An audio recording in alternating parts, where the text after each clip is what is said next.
पढ़ने? आज पढ़ेंगे सीमेंट।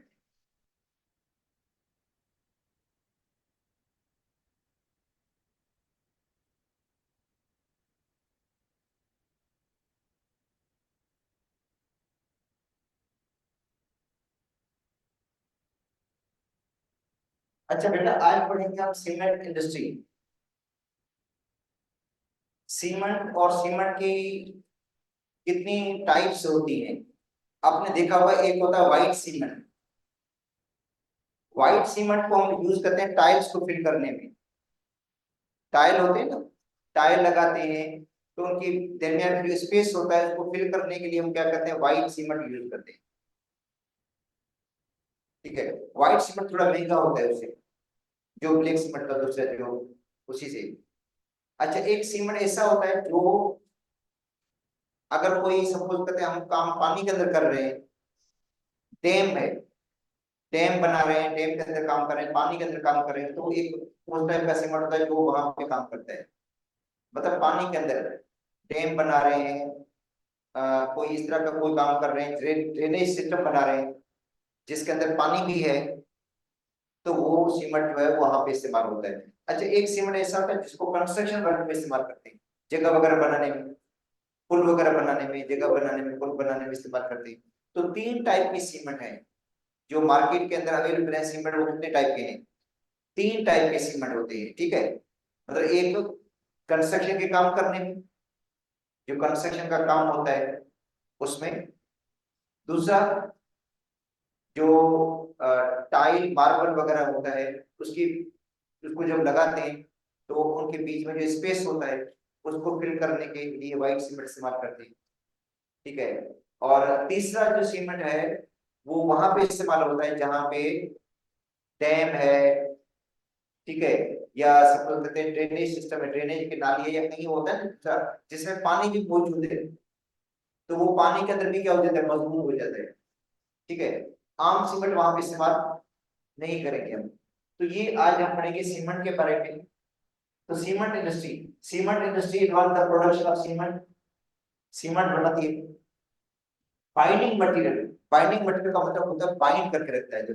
जैसे छत है तो उसके अंदर सरिया होता है, तो सीमेंट वो क्या करेगा, सरिये को क्या करेगा, बाइंड करके रखेगा ताकि वो छत नीचे नहीं गिरेगी, मत आएगी, और दूसरा वहां पे वो क्या हो जाएगी, मजबूत हो जाएगी। ठीक है। या सपोज करते हैं जो चुनाई का काम करते हैं उसके अंदर भी सीमेंट होता है, वो ईंटों को क्या कर देता है, मजबूत से बाइंड कर देता है। तो ये बाइंडिंग होते हैं, binding material used in the construction made primary limestone. इसके अंदर क्या होगा, लाइमस्टोन। लाइमस्टोन कहते हैं कैल्शियम कार्बोनेट को। क्ले, क्ले का मतलब होता है पट्टी भी होती है, कैल्शियम सिलिकेट वगैरह इस तरह का। एंड अदर रॉ मटेरियल, दूसरा रॉ मटेरियल भी होगा उसके अंदर। Cement is fundamental component of the concrete. क्या होता है, कंक्रीट होती है उसके अंदर। ठीक है। मतलब सपोज करते हैं कंक्रीट वगैरह जो ये रेत वगैरह या कंक्रीट के साथ उसको मिक्स कर देते हैं। And water essence for the building. Essential किसके लिए ये है, building infrastructure and structure world wide. मतलब सपोज करते कोई भी अपने इंफ्रास्ट्रक्चर, कोई बिल्डिंग बनानी है, कोई पुल बनानी है, ठीक है, कोई भी चीज कंस्ट्रक्शन का कोई भी काम है, उसके अंदर सीमेंट यूज होता है, इस्तेमाल होता है। ठीक है, मजबूती के लिए। अब आते हैं ऑर्डिनरी पोर्टलैंड सीमेंट। आम जो हम सीमेंट इस्तेमाल करते हैं, आम जो सीमेंट इस्तेमाल करते हैं, आम जो मतलब कंस्ट्रक्शन के काम में जो सीमेंट इस्तेमाल होता है, तो ऑर्डिनरी पोर्टलैंड सीमेंट इसको कहते हैं, ordinary Portland, OPC, ordinary Portland cement. इसके अंदर क्या होगा, कलंकर। कलंकर का मतलब होता है कैल्शियम सिलिकेट। कलंकर क्या है, कैल्शियम, CaSi होती है कैल्शियम सिलिकेट। जिप्सम, जिप्सम होता है CaSO4 2H2O।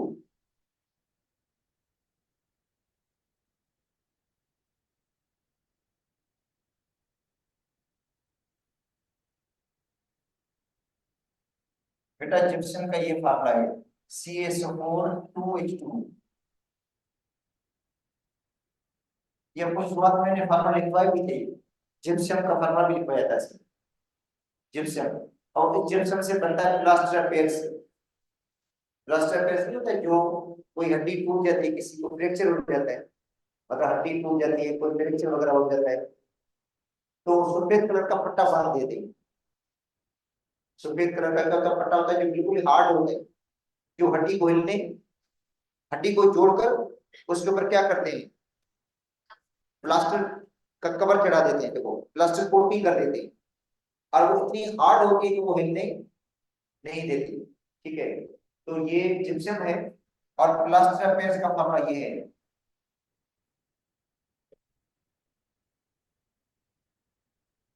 CaSO4 half H2,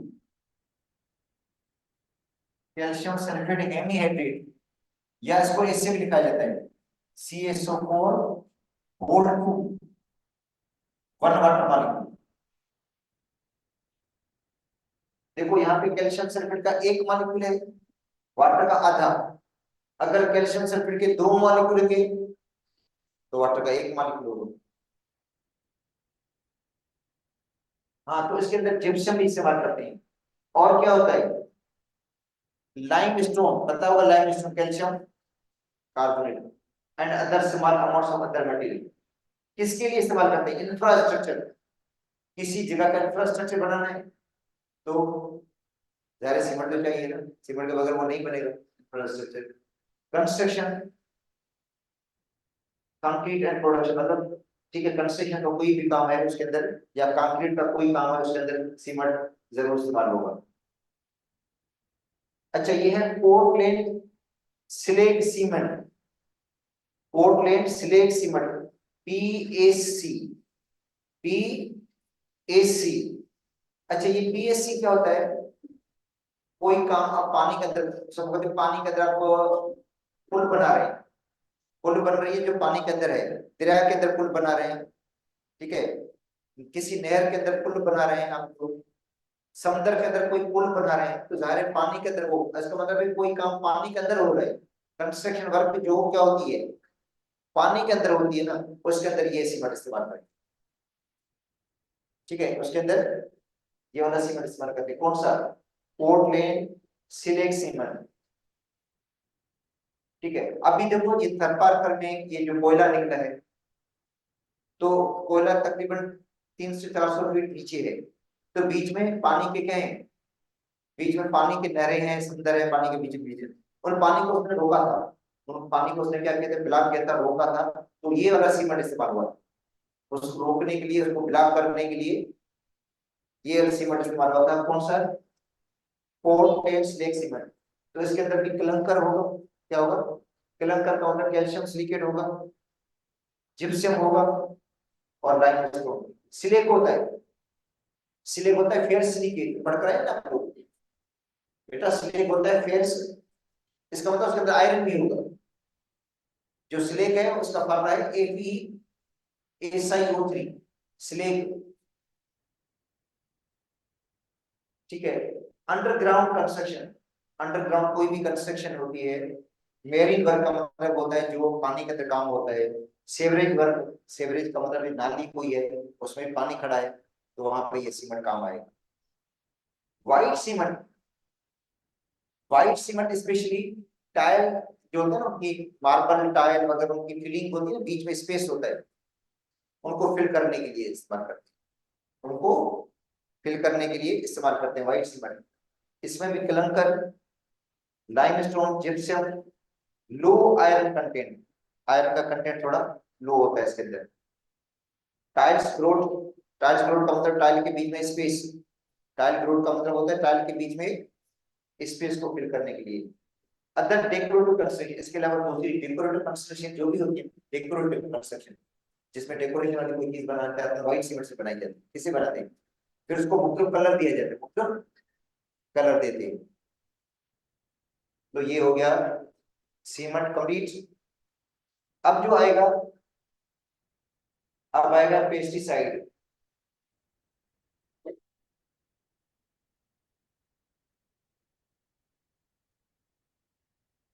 pharmaceutical industry, दवाओं की कंपनी अब आ गई। मतलब जब अब दवा की कंपनी जो मेडिसिन बनाती है, मुख्तलिफ मेडिसिन जो बनती हैं फार्मास्यूटिकल इंडस्ट्री के अंदर, मतलब मुख्तलिफ जो दवाइयाँ होती हैं उसमें खांसी उसकी मेडिसिन होती है, बुखार की दवाई भी होती है, एंटीबायोटिक भी होती है, एलर्जी की मेडिसिन भी होती है।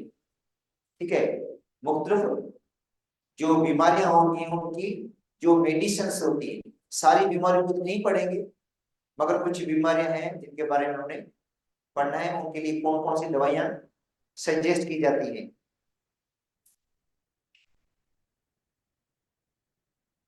तो फार्मास्यूटिकल इंडस्ट्री, बेटा जो फार्मास्यूटिकल इंडस्ट्री है,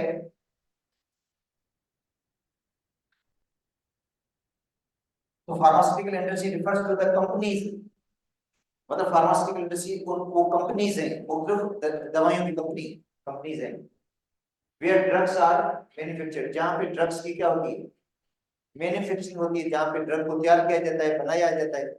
ठीक है, ड्रग्स को, drug is a substance, drug क्या होता है, सब्सटेंस है that is used to treat या cure a disease in human और एनिमल्स। इसका मतलब है कोई ह्यूमन डिजीज ह्यूमन के अंदर हो जाती है, एनिमल्स के अंदर कोई डिजीज हो जाती है, उनके लिए जो हम मेडिसिन इस्तेमाल करते हैं या जो दवाई इस्तेमाल करते हैं, और वो दवाई तैयार होती है किसके अंदर, फार्मास्यूटिकल कंपनी में तैयार होती है, फार्मास्यूटिकल। ठीक है, उस दवा को हम क्या कहते हैं, ड्रग कहते हैं। अच्छा, pharmaceutical industries provide significant contribution to the health sector, जाहिर है उनका बड़ा काम है किसके अंदर, हेल्थ सेक्टर के अंदर, मतलब हेल्थ सेक्टर में उनका कंट्रीब्यूशन है या काम है, जो मुख्तलिफ मर्ज की दवा बना लेती है। They are not only concern with the manufacturing of medicine for disease, मतलब ये दवाइयां बनाती हैं, मुख्तलिफ मर्ज की दवाई बनाती भी है, and control but also invest in extensive research, इसके अलावा वो रिसर्च का काम भी करती है। देखो हर मेडिसिन की कंपनी क्या करती है, उनका रिसर्च है, लेबोरेटरी, जिसके अंदर मुख्तलिफ बीमारियों की रिसर्च होती है और फिर मुख्तलिफ मेडिसिन बनाई जाती है, उस रिसर्च के नतीजे में मुख्तलिफ दवाइयां बनती हैं। तो आप देखो बहुत सारी कंपनियां हैं जो एक से ज्यादा दवाई बना रही है, एक से ज्यादा दवाई बना रही है, तो इसका मतलब है पहले उनके ऊपर क्या करते हैं, रिसर्च करते हैं, रिसर्च के बाद उसकी क्या बन जाती है, मेडिसिन बन जाती है। अब देखो सर दर्द है तो सर दर्द के आपको कितनी टैबलेट्स मिल जाती है, मुख्तलिफ कंपनी, मुख्तलिफ कंपनीज हैं जिनकी आपको टेबलेट्स मिल जाती हैं। अगर बुखार है तो बुखार की भी आपको देखो मुख्तलिफ कंपनीज की टेबलेट्स आ रही है मार्केट के अंदर। पेट का दर्द है तो उसकी मुख्तलिफ कंपनीज की दवाइयां आ रही है, तो इसका मतलब है वो जो मतलब दिन में एक मरतबा देनी पड़ेगी पेशेंट को, या दिन में दो मरतबा देनी पड़ेगी, या दिन में तीन मरतबा, उसका कितना पावर होगा, होता है ना हर मेडिसिन का दवा का क्या होता है, एक ऊपर पावर लिखा होता है, पावर के हिसाब से या तो डॉक्टर उसको कहेगा भाई एक टाइम देनी है, या कहेगा दो टाइम देनी है, या वो बोलेगा वो तीन टाइम देनी है उसको दवा। ठीक है, वो जारी बात है उसके डोज के हिसाब से होता है कि कितना डोज उसको देना चाहिए पेशेंट। तो मैकेनिज्म ऑफ द एक्शन, अच्छा उसके साइड इफेक्ट भी होते हैं, हर मेडिसिन का एक साइड इफेक्ट भी होता है। अच्छा तो अब देखिए कुछ मेडिसिन, कॉमन मेडिसिन के बारे में हमने पढ़ना है।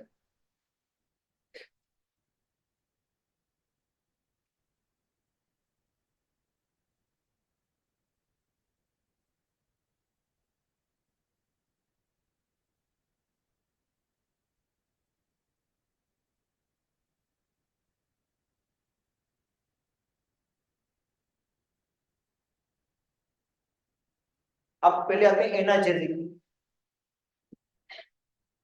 ठीक है, एनाजेसिक जो है ये drug that specially targeted on the central nervous system, मतलब ये एनाजेसिक जो ड्रग्स होती है सेंट्रल नर्वस सिस्टम जो है उसको कंट्रोल कर लेती है।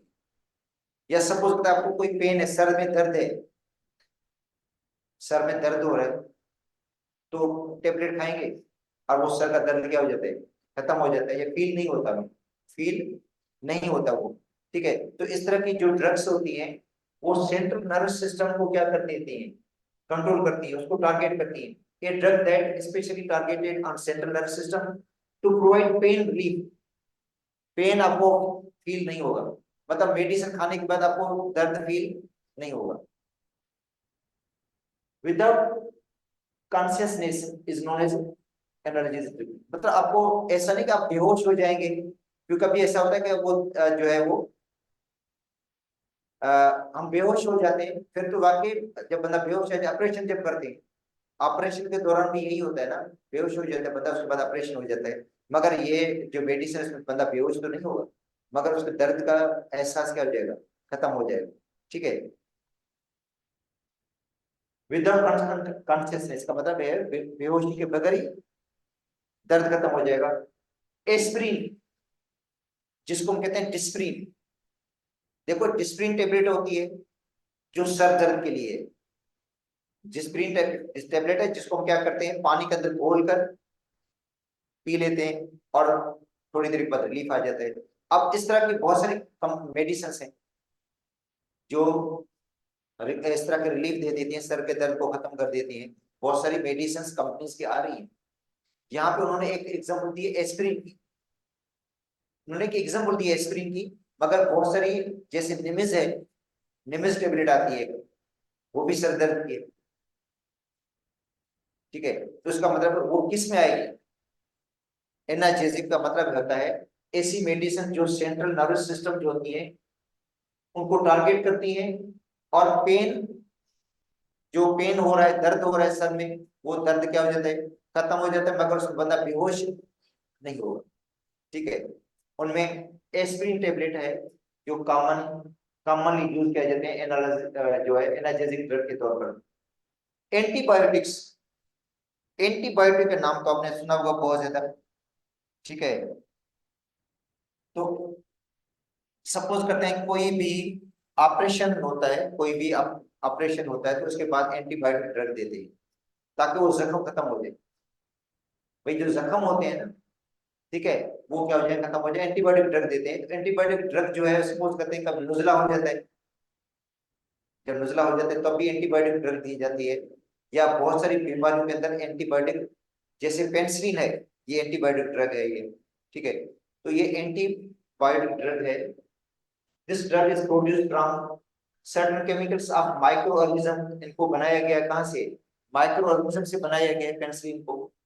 इट सप्रेस द ग्रोथ या किल द माइक्रो ऑर्गेनिज्म। ये क्या करेगी, जो माइक्रो ऑर्गेनिज्म है उसको किल कर देगी। क्या होता है, माइक्रो ऑर्गेनिज्म को क्या करेगी, किल करेगी। ठीक है, उनकी ग्रोथ को रोकेगी, उनकी ग्रोथ को क्या करेगी, इसका मतलब हमारी बॉडी में कोई इस तरह की ग्रोथ हो रही है किसी चीज की, उसको ये क्या करेगी, रोक लेगी। जैसे पेनिसिलिन है, was first discovered as a antibiotic. Penicillin को दरियाफ्त किया गया था पहली मरतबा, ये एंटीबायोटिक ड्रग है। Nowadays range of antibiotics are used depending upon the doctor prescription. मतलब है अब तो बहुत ज्यादा एंटीबायोटिक इस्तेमाल की जाती है, मगर वो है कि डॉक्टर जो आपको सजेस्ट करेगा वो इस्तेमाल करनी है, कि भाई कौन से मर्ज के लिए कौन सी एंटीबायोटिक चाहिए, वो डॉक्टर की मशवरे से लेनी है। डॉक्टर जो बताएगा वही, या डॉक्टर के एडवाइस करेगा वही लेनी होगी। मगर यहाँ पे ये बताया गया है कि एंटीबायोटिक एक ड्रग है जो क्या करती है, ग्रोथ को रोकती है, किसकी, माइक्रोऑर्गेनिज्म की ग्रोथ को रोकती है। या तो उनको मारेगी, उसकी या ग्रोथ को क्या करेगी, वो रोकेगी। एंटीपायरेटिक ड्रग मेडिसिन, ये एंटीपायरेटिक जो थी वो बुखार को क्या करती है, कम कर देती है। ये बेटा बुखार के लिए, एंटीपायरेटिक का मतलब ये बुखार के लिए, फीवर होता है, फीवर को क्या कर देती है, कम कर देती है। ठीक, एंटीपायरेटिक ड्रग, ये drug which lower the body temperature, ये बॉडी के टेम्परेचर को क्या करेगा, कम करेगा। इसका मतलब बुखार के लिए है, बुखार को ये क्या कर देती है, कम कर देती है। टू नॉर्मल, नॉर्मल तक, is known as antipyretic. Most commonly antipyretic is paracetamol. Most commonly कौन सी है, अगर आप जाएंगे ना कि सरकारी अस्पताल के अंदर, तो वहां पे आपको पैरासिटामोल की टेबलेट दे देंगे, वो पैरासिटामोल टेबलेट है ना, वो आपको दे देंगे। अच्छा, इसके अलावा पेनाडोल भी है, ये भी क्या है, फीवर को कम कर देती है। टेलपोल जो होती है, टेबलेट होती है, वो भी फीवर को क्या कर देती है। तो इसका मतलब फीवर को कम करने के लिए बहुत सारे मेडिसिन हैं जो बुखार को क्या कर देती है। इन सब ड्रग्स को एंटीपायरेटिक ड्रग बोलते हैं। एंटीपायरेटिक ड्रग मतलब ये पूरी ड्रग्स, मुख्तलिफ कंपनीज हैं, नाम उनका मुख्तलिफ रखे हुए, नाम क्या है, काम क्या है, सेम है, मैकेनिज्म सेम है, नाम उसका क्या है, बदला हुआ है। ठीक है,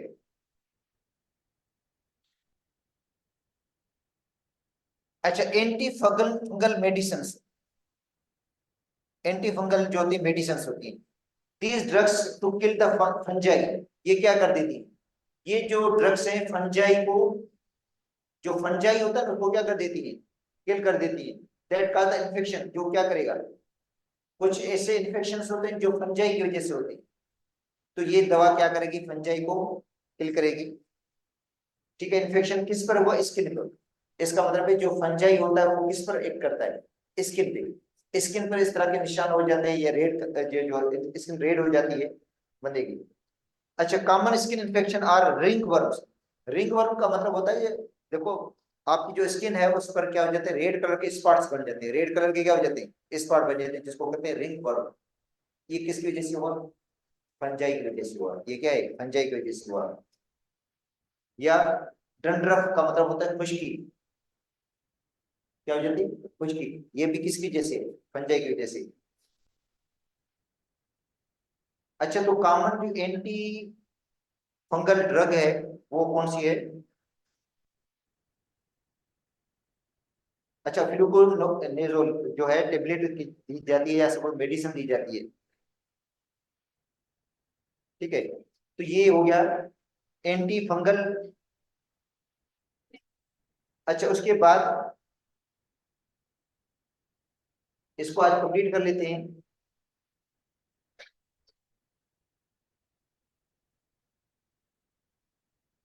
अच्छा, एंटी इन्फ्लेमेटरी मेडिसिन, जो सोजिश वगैरह हो जाती है, स्वेलिंग वगैरह हो जाती है, उसी के लिए ये anti inflammatory medicine, these drugs help reduce in inflammation and relief pen, मतलब कहीं सोजिश हो गई, पेन हो गया, दर्द हो गया, उसको ये क्या कर देती है, खत्म कर देते हैं। जैसे ब्रोफेन टेबलेट होती है, ब्रोफेन मेडिसिन या टेबलेट वगैरह है, ये एंटी इन्फ्लेमेटरी ड्रग है, जो सोजश वगैरह जो वो क्या करेगी, ये कम कर देगी, और जो वहां पे पेन हो रहा है उसको खत्म कर देगी।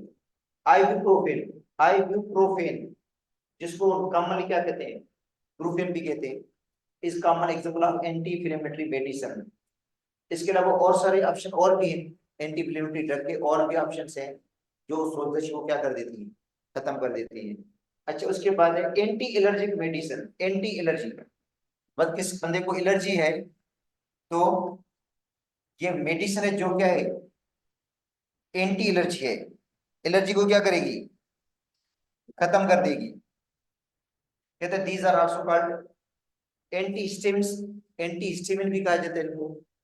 Histamine is a chemical produced, अच्छा, chemical produced in the body due to decarbonation of amino acid, इसका मतलब हमारी बॉडी में जो कार्बोक्सिलिक एसिड उसकी क्या हो जाती है, अमाइनो एसिड उसकी क्या हो जाती है, डीकार्बोनेशन हो जाती है।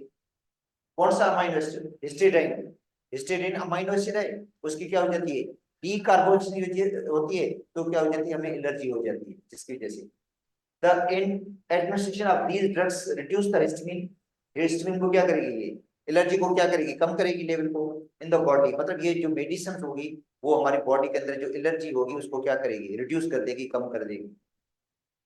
A wide range of the anti-allergic medicine are available in the market. One is diphenyl hydramine, diphenyl hydramine जो होगा वो कॉमनली यूज की करने वाली ड्रग होती है, जो एंटी, अच्छा एंटी एलर्जी रिजेक्स भी इस्तेमाल कर लेते हैं, या इस तरह बहुत सारी टेबलेट्स हैं जिनको इस्तेमाल करते हैं एंटी एलर्जी के तौर पर। ठीक है, अच्छा उसके बाद है एंटी मलेरियल मेडिसिन, मलेरिया के जो बचा है उसकी मेडिसिन, एंटी प्रोटोजोल या anti malarial drug are used to treat mosquito bite infection, क्योंकि मच्छर के काटने से जो इन्फेक्शन होता है उसको ये क्या करेगी, खत्म कर देगी, सच एज मलेरिया, जैसे मच्छर के काटने से मलेरिया होते हैं।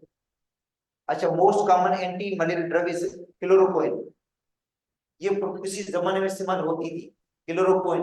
अब तो एंटी मलेरिया ड्रग तो बहुत ज्यादा मार्केट में मौजूद है, क्लोरोक्विन एंटी मलेरिया ड्रग है, मगर इसके अलावा और सारी बहुत सारी मेडिसिन और भी हैं जो एंटी मलेरियल ड्रग कहलाती हैं, जो मलेरिया को क्या कर देती है, खत्म कर देती है। There are hundred of pharmaceutical industries operating in the Pakistan. ठीक है, बहुत सारे फार्मास्यूटिकल इंडस्ट्रीज हैं जो पाकिस्तान में काम कर रही है, मुख्तलिफ डिजीज के ऊपर, मुख्तलिफ बीमारियों के ऊपर उनके मेडिसिन हैं।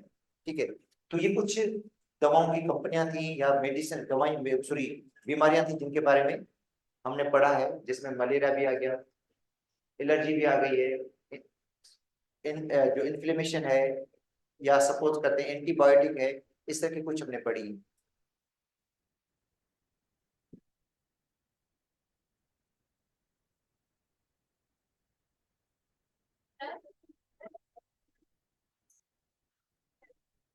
ये ठीक नहीं होगी होगी ना।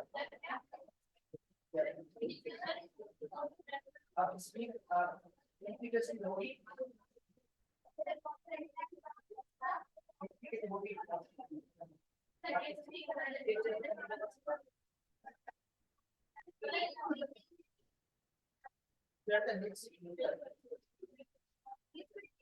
देखो 15 दिन हो जाएंगे, फिर आप रात के आप ये जो खत्म होगा